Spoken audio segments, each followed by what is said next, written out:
রহমান সাহেব আমাদের প্রিয় নেতা ছিলেন। উনি এক নাগাড়ে রাজ্যের 40 বছর উনি বিধায়ক ছিলেন। উনি ছিলেন এই রাজ্যের প্রাক্তন মন্ত্রী।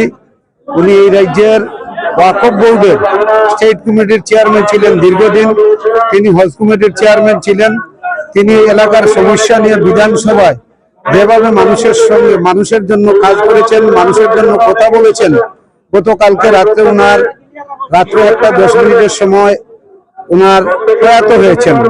এই প্রয়াত হওয়ার ফলে আমরা যে বিষয়টা লক্ষ্য করেছি, এই সময়ের মধ্যে বিশেষ করে আমাদের রাজ্যের, আমাদের এলাকার বিরাট ক্ষতি হয়েছে। উনি ছিলেন আমাদের অভিভাবক এবং এই এলাকায় আমরা যারা এখন নির্বাচিত প্রতিনিধি, আমরা যারা এই এলাকার নেতৃত্ব দিচ্ছি, আমরা এক সময় এলাকার মধ্যে উনার হাতে গড়া তৈরি করা, আমরা উনার সঙ্গে দীর্ঘদিন উনার পরামর্শ অনুসারে উনি আমাদেরকে বিভিন্ন সময় বিভিন্ন পরামর্শ দিয়েছেন। উনার পরামর্শ অনুসারে আমরা এলাকার বিভিন্ন উন্নয়নমূলক বিভিন্ন সমস্যা নিয়ে আমরা কাজ করেছি।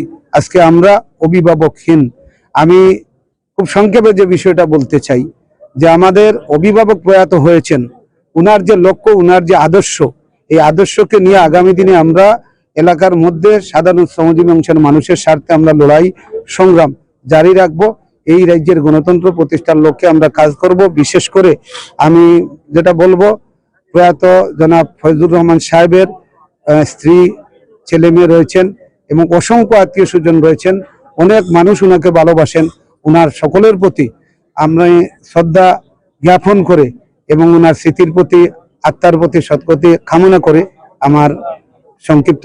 वो हमारा त्रिपुरा का पॉलिटिकल हिस्ट्री में एक इम्पोर्टेंट व्यक्तित्व है फैजुल रहमान साहब।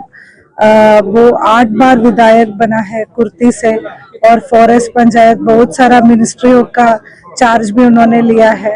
तो अभी हमारा नॉर्थ त्रिपुरा के लिए स्पेशली एक दुख का दिन है कि वो हम सबको छोड़ के चले गए। तो आज हम लोग उनको इधर स्टेट फ्यूनरल दिया है और स्टेट गवर्नमेंट ने स्टेट मॉर्निंग भी अभी डिक्लेयर हुआ है और हम लोग भी हमारा सब प्रोग्राम्स में उनके लिए 1 मिनट का शोक के बाद ही वो कुछ भी शुरू किया है। तो फैमिली के साथ हमारा कंडोलेंसेस है और सबको धन्यवाद भी देना चाहती हूँ ये स्टेट फ्यूनरल को अच्छे से अरेंज करने के लिए और specially police, sub divisional administration, block administration सब। আমার দেশের স্বাদ গন্ধ আমার সবচেয়ে প্রিয়। আমার জয় যেমন দেশের জয়, দেশের আনন্দ মানে আমার আনন্দ। লংতরাইয়ের গুঁড়ো মশলা হোক বা সর্ষের তেল, আমার দেশের প্রোডাক্ট। আর সেই লংতরাই দিয়ে রান্না যখন খাই তখন পাই দেশের স্বাদের আনন্দ। সবার সাথে সেই স্বাদের আনন্দ ভাগ করে নেবার মজাই আলাদা। দেশের স্বাদের আনন্দ লংতরাই।